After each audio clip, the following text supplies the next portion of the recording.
હવે એસેમ્બલ જ કરવાનું છે. ઓકે, આપણે પ્લેટ લઈ લઈએ. આપણે ઇન્સ્ટન્ટલી તૈયાર કરીને સર્વ કરવાની એવી ડિશ આપણે શીખી રહ્યા છે અત્યારે. આમાં આપણે બાસ્કેટ પેલા ગોઠવી દઈશું બધી. અત્યારે આમ પણ એક્ઝામ ટાઈમ ચાલી રહ્યો છે એટલે કિડ્સ નો મૂડ એમ પણ ઓફ રહેતો હશે, હા. તો એટલીસ્ટ તમે જુદી જુદી વાનગીઓ દ્વારા એમનો મૂડ અપ કરી શકો છો. કારણ કે અત્યારે સ્ટ્રેસ હોય એ લોકો, હા. અને એમાં પછી બહુ ટિપિકલ ટાઈપનું ફૂડ ના ભાવે. બોરિંગ જમવાનું નથી, હા. આપવાનું થોડું ઇન્ટરેસ્ટિંગ ને ટેસ્ટી. થોડું એ લોકો બી ખુશ થાય એવી વસ્તુ હોય તો એ લોકો ઇઝીલી વધારે સારી રીતે ભણી શકે. ઓકે, બાસ્કેટની અંદર આપણે સૌથી પહેલા આ જે કઠોળ અને બટેટા મિક્સ કરેલા છે મસાલો નાખીને એ એડ કરશું.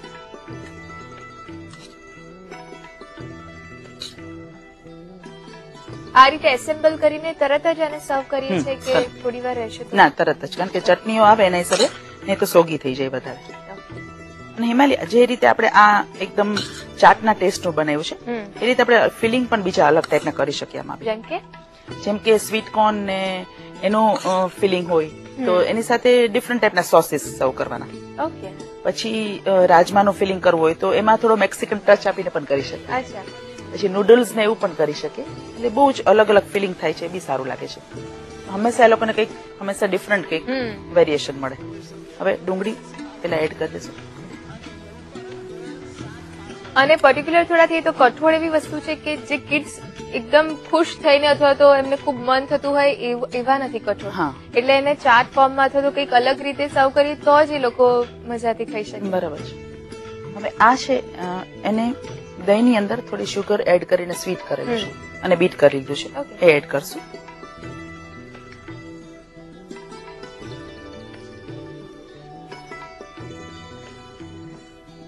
હવે બંને ટાઈપની ચટણી નાખવાની છે. આ ખજૂર આંબલી ને ગોળની બનાવેલી ચટણી છે, એ સ્વીટ ટેસ્ટ માટે, કે એ લોકોને ખાસ ભાવે જ છે છોકરાઓને. કઈ રીતે રેડી કરી છે?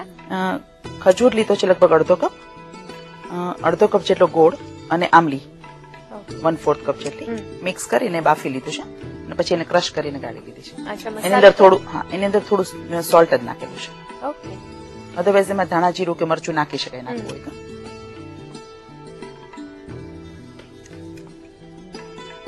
આ ફુદીનાની ચટણી છે. એક તો એનો ટેસ્ટ બી સારો આવે છે અને પ્લસ છોકરાઓને પચવામાં ને એમાં બી ફુદીનાના હિસાબે એના માટે સારું, હેલ્થ માટે.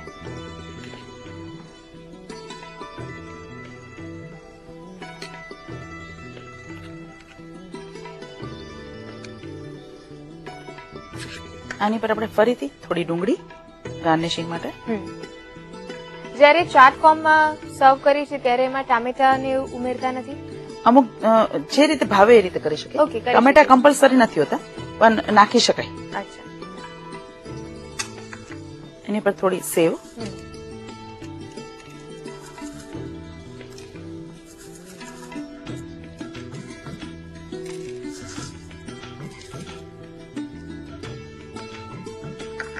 એની પર ફરીથી આપણે જે સંચર મરચું અને જીરું અને પાવડર એ આપણે ફરીથી આપણે સ્પ્રિંકલ કરશું એટલે એનો એકદમ ફાઇન ચટપટો ટેસ્ટ આવે છે. અને છેલ્લે લીલા ધાણા.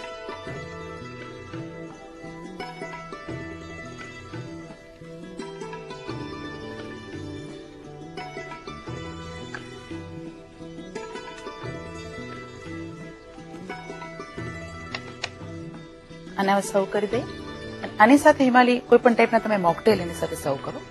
અથવા ખાસ કરીને જયારે લોકો બહુ થાકેલા હોય કે જયારે એને એનર્જી જરૂર હોય ત્યારે તમે ખાસ કરીને ગ્લુકોઝ કે એની સાથે કોઈ બી ફ્રૂટ જ્યુસ એડ કરીને પણ આની સાથે આપી શકાય. અથવા લીંબુ શરબતમાં પણ તમે ગ્લુકોઝ એડ કરીને આપો તો એક ડ્રિંક પણ ફાઇન થઈ જાય ને એ લોકોને આની સાથે કોમ્બિનેશનમાં બહુ મજા બનાવશે. તો બાસ્કેટ ચાટ રેડી છે.